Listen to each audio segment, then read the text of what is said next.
ફરીથી તમારું સ્વાગત છે અને હું છું વર્ષા તમારી સાથે. અત્યારે વાગી ગયા છે 10:30 અને ઘણું બધું કામ થઈ ગયું છે અને હવે રસોઈ બનાવવાનો ટાઈમ થઈ ગયો છે. તો હવે આપણે રસોઈ બનાવશું. જોઈએ જે રસોઈમાં શું બને છે, કેમ કે પૂજા દીદી બીમાર છે એટલે.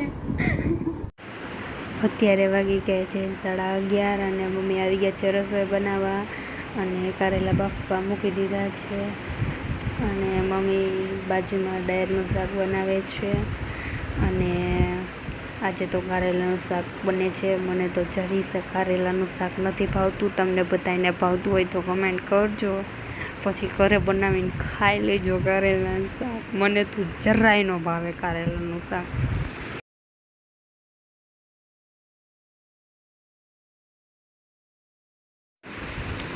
હાલો, હવે પૂજા દીદી આવી ગયા છે અને દાળ ભાત બનાવે છે. તો પૂજા દીદી દાળ વઘાડે છે.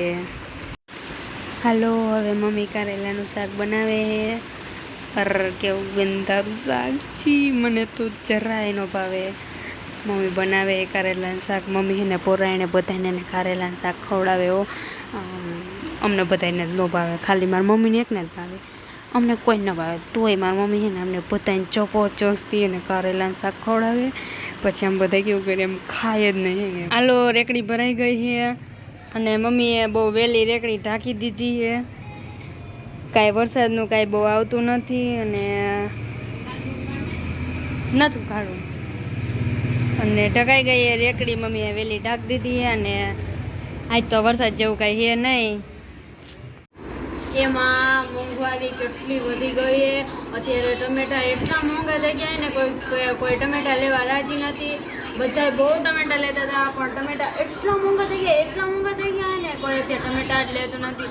લે પણ ઓછા લે, જેને લેવા હોય એ લે, બાકી તો શું કોઈ ન લે. અત્યારે ટમેટા 200 રૂપિયાના કિલો થઈ ગયા છે અને અત્યારે તો જેની પાસે 1 કિલો ટમેટા છે ને એ કરોડપતિ છે. એટલા ટમેટા મોંઘા થઈ ગયા છે અને ટમેટો ઉપર તો બહુ બ્રેકિંગ ન્યૂઝ થઈ ગઈ છે અત્યારે તો. અને તમે બધા ટમેટા લઈ લેજો 1 કિલો. અમે લઈ લીધા છે એટલે અમારે તો ઘરનું જ બગાડ છે. અમારે ક્યાંય લેવા જવાની જરૂર ન પડે. તમે બધે લઈ લેજો 1 કિલો ટમેટા. તમારે ખાવા હોય તો ન ખાવા જ નહીં તો હું કાંઈ નથી. હાલો, હવે મારો અહીંયા વિડીયોનો એન્ડ થાય છે. જો તમને મારો વિડીયો ગમ્યો હોય તો વિડીયોને લાઈક કરજો, શેર કરજો અને સબસ્ક્રાઈબ કરજો. અને વિડીયો કેવો લાગ્યો એ કમેન્ટમાં જરૂર કહેજો. અને તમે ક્યાંથી મારો વિડીયો જોવો છો અને ક્યાંથી મને સપોર્ટ કરો છો એ પણ કમેન્ટમાં કહેજો.